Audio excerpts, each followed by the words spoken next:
Hello student, मैं आपकी school counsellor Sukanya. आज हमारा टॉपिक है admission in non collegiate women's education board NC-WEB, यानी जिसे हम लेमैन लैंग्वेज में नॉन कॉलेज या सैटरडे संडे का कॉलेज भी बोलते हैं। तो आज हम देखेंगे कि इसके लिए नॉन कॉलेज में कौन कौन से कोर्सेज अवेलेबल हैं, हमें कौन कौन से डॉक्यूमेंट्स की नीड होगी इसके लिए, और कुछ इम्पॉर्टेंट पॉइंट्स पर भी हम ध्यान देंगे।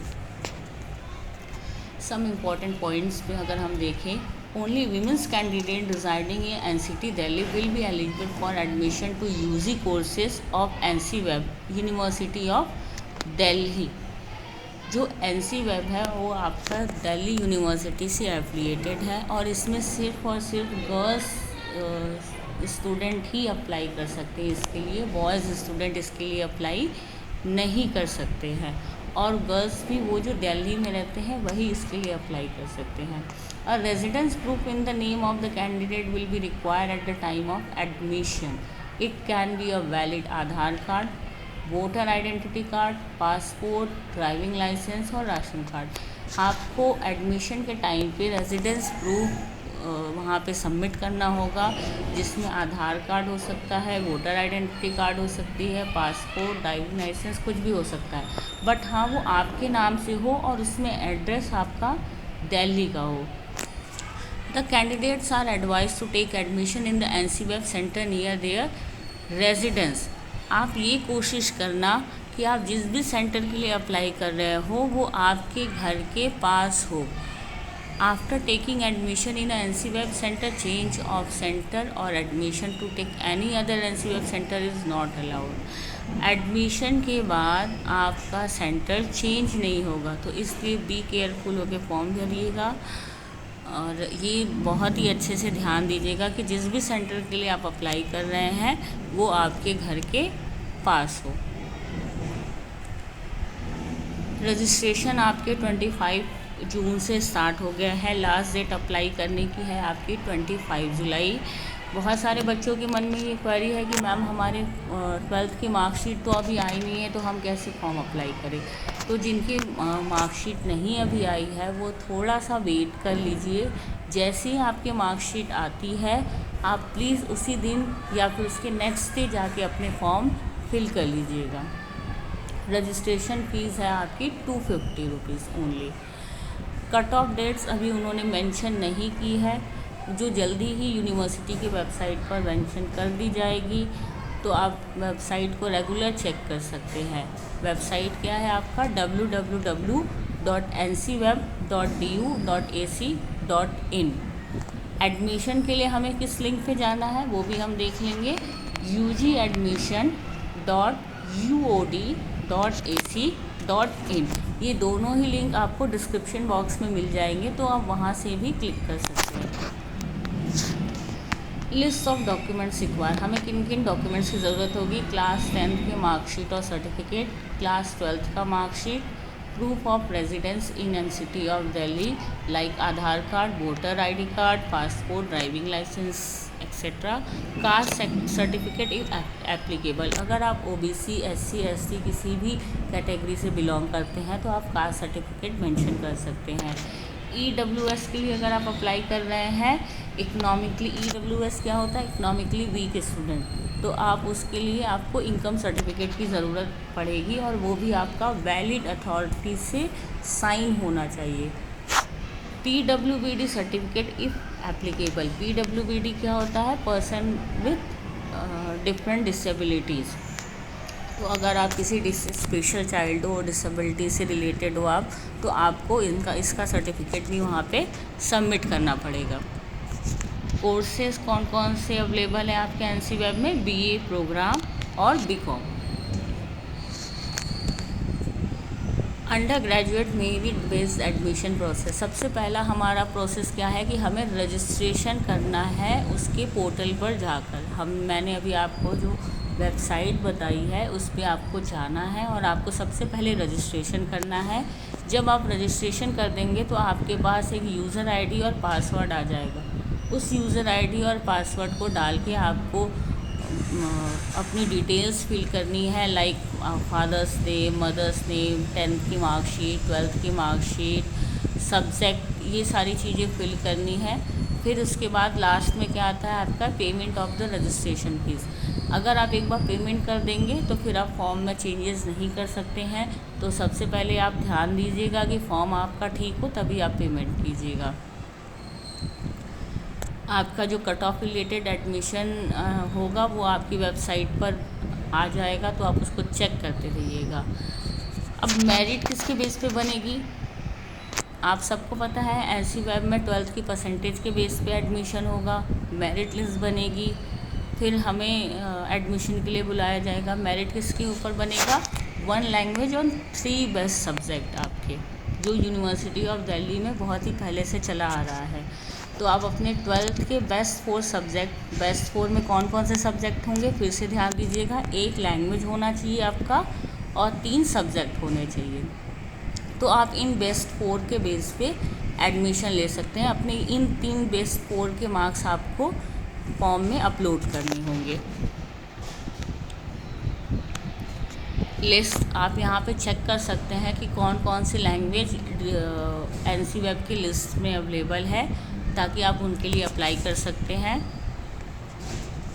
इलेक्टिव सब्जेक्ट आपके कौन कौन से अवेलेबल है? Accountancy, anthropology, biology, business mathematics, chemistry, civics, business studies, computer science, economics, geography, geology, history, home science, legal studies, mathematics, philosophy, physics, political science, psychology, sociology, statistics. ये सारी लिस्ट है आपकी, जो आप एज ए सब्जेक्ट की list है, जो आप अपने बेस्ट 3 में चूज़ कर सकते हैं। बीए प्रोग्राम के लिए अगर हम इनकी एलिजिबिलिटी देखें तो क्या है? Aggregate of 40% marks in the qualifying examination, मतलब 12th में आपके मिनिमम 40% मार्क्स होने चाहिए। The merit shall be determined on the basis of 1 language and 3 best academic subjects as specified in list A and list B above may be chosen। आपको एक language लेना है और अपने 3 सब्जेक्ट लेने हैं। अगर आपने कॉमर्स से पढ़ाई की है 11th-12th में और आप बीए प्रोग्राम के लिए अप्लाई करना चाहते हो, तो आपको अपने कॉमर्स के सब्जेक्ट ही चूज़ करने हैं। जैसे अगर आपने अकाउंटेंसी, इंग्लिश आप लैंग्वेज में ले सकते हो, अकाउंटेंसी होगा, बिजनेस स्टडीज़ होगी, इकोनॉमिक्स होगा, फिज़िकल एजुकेशन होगा, तो आपको इन चारों में से जो भी 3 सब्जेक्ट आपके बेस्ट होंगे वो आप इसमें ऐड कर सकते हो। अगर कोई सब्जेक्ट ऐसा है जो कि इनके दिए हुए लिस्ट में नहीं है, तो वो एक सब्जेक्ट आप ऐड कर सकते हो, उसके लिए कोई डिडक्शन नहीं होगा। बट अगर आप लिस्ट में दिए हुए कोई ऐसे सब्जेक्ट है जो लिस्ट में दिए नहीं हैं, आप एक से ज़्यादा ऐड करते हो, जैसे अगर 2 सब्जेक्ट आप ऐड करते हो जो कि लिस्ट में अवेलेबल ही नहीं है, तो उसके लिए क्या होगी? आपके 2.5% डिडक्शन हो जाएंगे। तो बहुत ही केयरफुली पहले ये देख लीजिएगा कि लिस्ट में कौन कौन से सब्जेक्ट अवेलेबल है, 12th में आपने कौन कौन से सब्जेक्ट लिए हुए हैं, उसी के अकॉर्डिंग फॉर्म फिल कीजिएगा। बीकॉम के लिए अगर हम एलिजिबिलिटी देखते हैं तो इसमें क्या है? 40% marks in the qualifying examination, यानी 12th में आपके मिनिमम 40% मार्क्स होने चाहिए। बीकॉम के लिए भी आपको 1 लैंग्वेज और 3 सब्जेक्ट चूज़ करना है। An aggregate of 40% or more in English, Hindi and combination of the best 3 from among the following subject: mathematics, accountancy, economics and business studies and commerce। मतलब कि एक आपका हिंदी या इंग्लिश लैंग्वेज होना चाहिए बीकॉम के लिए, और इन चारों में से मैथमेटिक्स, अकाउंटेंसी, इकोनॉमिक्स और बिजनेस स्टडीज़ में से आपके पास कोई 3 सब्जेक्ट होने चाहिए जो आपको फिल करने हैं। अगर कोई एक सब्जेक्ट नहीं भी होता है इसमें से आपके पास और आप उसके लिए अप्लाई करते हो, तो आपका क्या होगा? 1% डिडक्शन हो जाएगा। जैसे अगर ओवरऑल परसेंट आपकी बनती है 60%, तो अगर एक सब्जेक्ट इसमें नहीं है, जैसे हमने फ़िज़िकल एजुकेशन ऐड कर दिया, हमारे पास फ़िज़िकल एजुकेशन में मार्क्स अच्छे आ गए थे, तो मैंने अकाउंटेंसी, इकोनॉमिक्स और फिज़िकल एजुकेशन ऐड कर दिया। तो वहाँ पे क्या होगा, मेरे टोटल परसेंटेज कितने बने, 60%। तो वहाँ पे क्या होगा, हमारा 1% कट हो जाएगा, हमारी परसेंटेज कितनी रह जाएगी वहाँ पे, 59%। तो प्लीज़ इस बात का बहुत ही ध्यान दीजिएगा। अगर आप 2 सब्जेक्ट एक्स्ट्रा चूज़ करते हो जो लिस्ट में नहीं है, उसके अलावा कोई 2 सब्जेक्ट आप अपने बेस्ट 4 में रखते हो, तो आपका 2.5% डिडक्ट हो जाएगा। तो प्लीज़ मैं बार बार आपको बोल रही हूँ, इस बात को बहुत ही ध्यान से आप कीजिएगा, अपने फॉर्म बहुत ही ध्यान से फिल कीजिएगा। Courses and combination of subject available at NC web teaching centre. यहाँ पर कुछ टीचिंग सेंटर है और उसके आगे दिया हुआ है कि कौन कौन से सब्जेक्ट आपके उस टीचिंग सेंटर पे अवेलेबल है, ताकि उसके अकॉर्डिंग आप अपने फॉर्म फिल कर सकें। जैसे अदिति महाविद्यालय में बीए प्रोग्राम में इकोनॉमिक्स प्लस पॉलिटिकल साइंस है और हिस्ट्री प्लस पॉलिटिकल साइंस है। मतलब ये 2 कॉम्बिनेशन आपको अदिति महाविद्यालय में मिल जाएंगे बीए प्रोग्राम में। बीकॉम में क्या है आपका, फाइनेंशियल लैंग्वेज एक तो होगा ही आपका, financial accounting, business organisation and management. BCom में सारे सेंटर में बीकॉम के सब्जेक्ट सेम होंगे, उसमें कोई डिफरेंस नहीं होगा। बट हाँ, बीए में आपके चेंजेस आते जाएंगे। जैसे आर्यभट्ट कॉलेज में अगर आप देखोगे तो आपको कौन सा कॉम्बिनेशन मिलेगा, economics plus political science, history plus political science. BCom का सेम है। भागनी निवेदिता कॉलेज, इसमें कौन से कॉम्बिनेशन है, economics plus political science, history plus political science. BCom का सेम है। भारती कॉलेज की बात करें तो यहाँ पे कौन कौन से कॉम्बिनेशन चलते हैं, economics plus political science, history plus political science, economics plus Sanskrit, history plus Sanskrit, political science plus Sanskrit, economics plus OMSP क्या है, office management and secretarial practice, history plus OMSP, political science plus OMSP। तो Bharti college में आपके इतने सारे combination चलते हैं। तो भारती कॉलेज में आपके 8 कॉम्बिनेशन चलते हैं जिनके लिए आप अप्लाई कर सकते हैं। बीकॉम में आपके सब्जेक्ट सेम है। कॉलेज ऑफ वोकेशनल स्टडीज़ की बात करें तो यहाँ पे भी आपका इकोनॉमिक्स प्लस पॉलिटिकल साइंस है, हिस्ट्री प्लस पॉलिटिकल साइंस है। सीट्स आपको पता चल गई, बीकॉम की सीट्स आपकी 230 है ईस्ट सेंटर और बीए प्रोग्राम में 355 east centre. Deendayal Upadhyaya college, यहाँ पर आपका कॉम्बिनेशन है economics plus political science, history plus political science. Doctor BR Ambedkar college, economics plus political science, history plus political science. Hansraj college, यहाँ पे कौन सा कॉम्बिनेशन अवेलेबल है, economics plus political science, history plus political science.